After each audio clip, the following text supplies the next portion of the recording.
Assalamualaikum warahmatullahi wabarakatuh. Perkenalkan, nama saya Holilur Rohmah, NIM 2018-33001, kelas 5A PGSD Universitas Muria Kudus.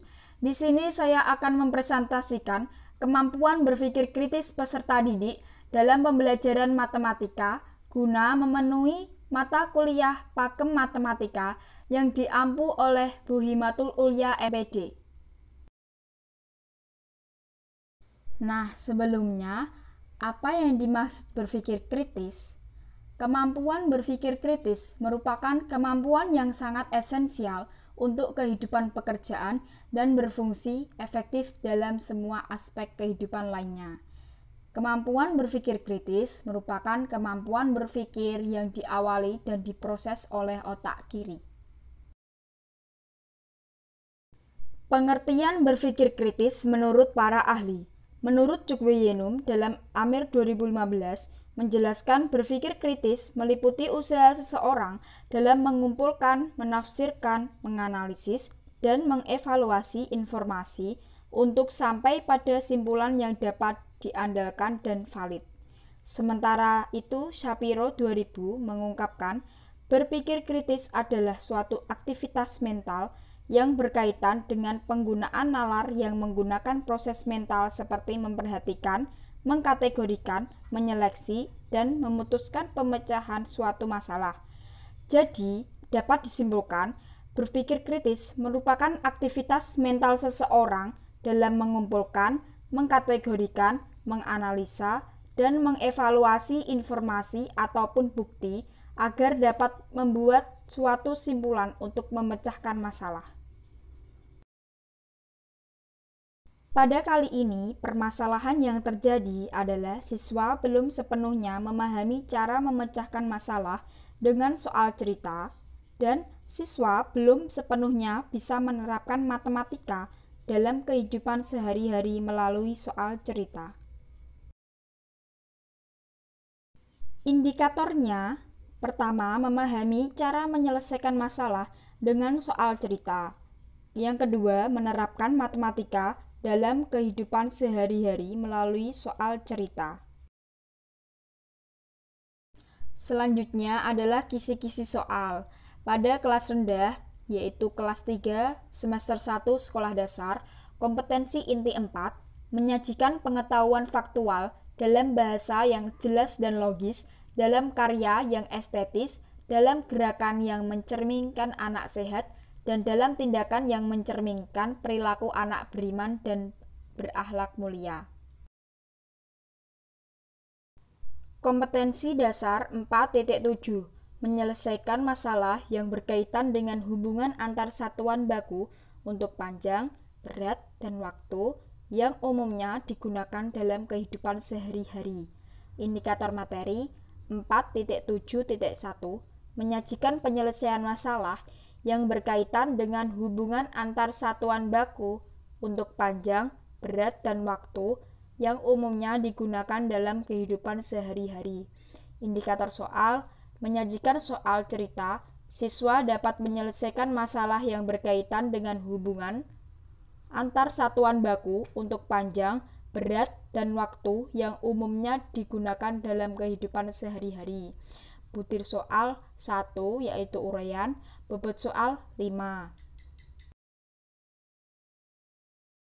Kisi-kisi soal untuk kelas tinggi, kelas 4 semester 2, kompetensi inti 4, menyajikan pengetahuan faktual dalam bahasa yang jelas dan logis, dalam karya yang estetis, dalam gerakan yang mencerminkan anak sehat, dan dalam tindakan yang mencerminkan perilaku anak beriman dan berakhlak mulia.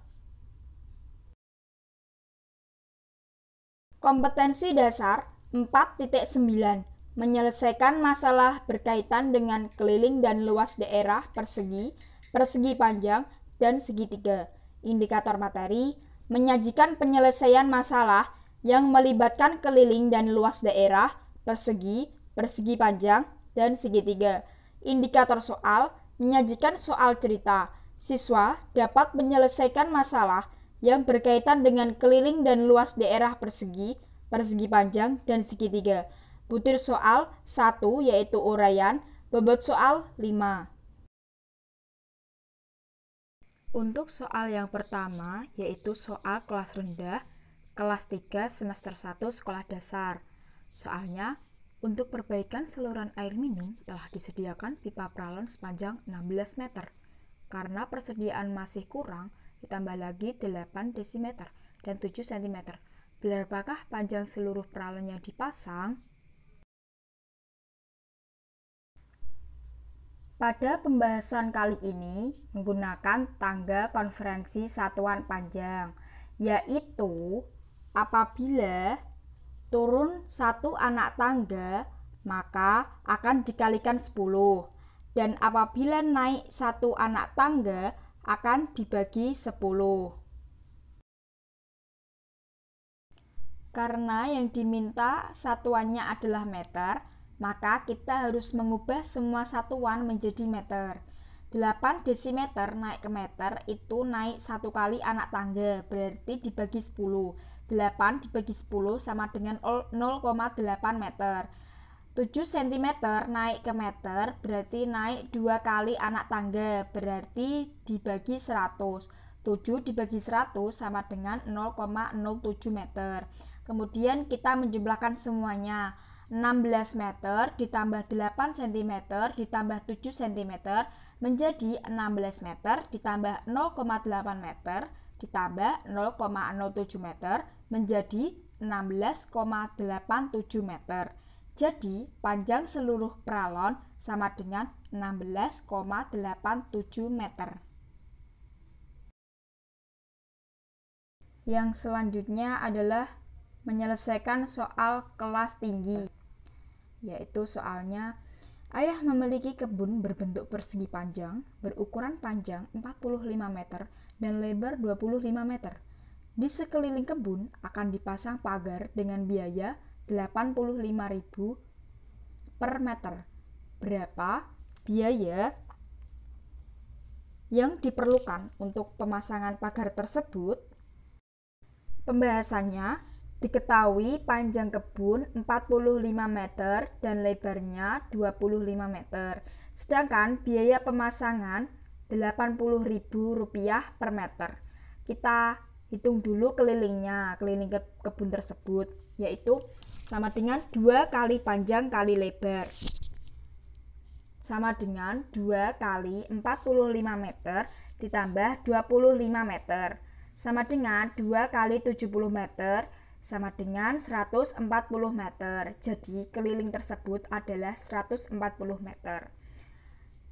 Jadi biaya yang diperlukan untuk pemasangan pagar tersebut adalah Rp85.000 dikali 140 meter menjadi Rp11.900.000.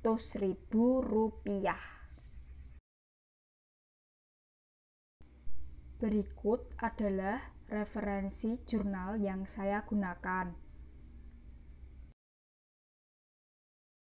Sekian presentasi dari saya.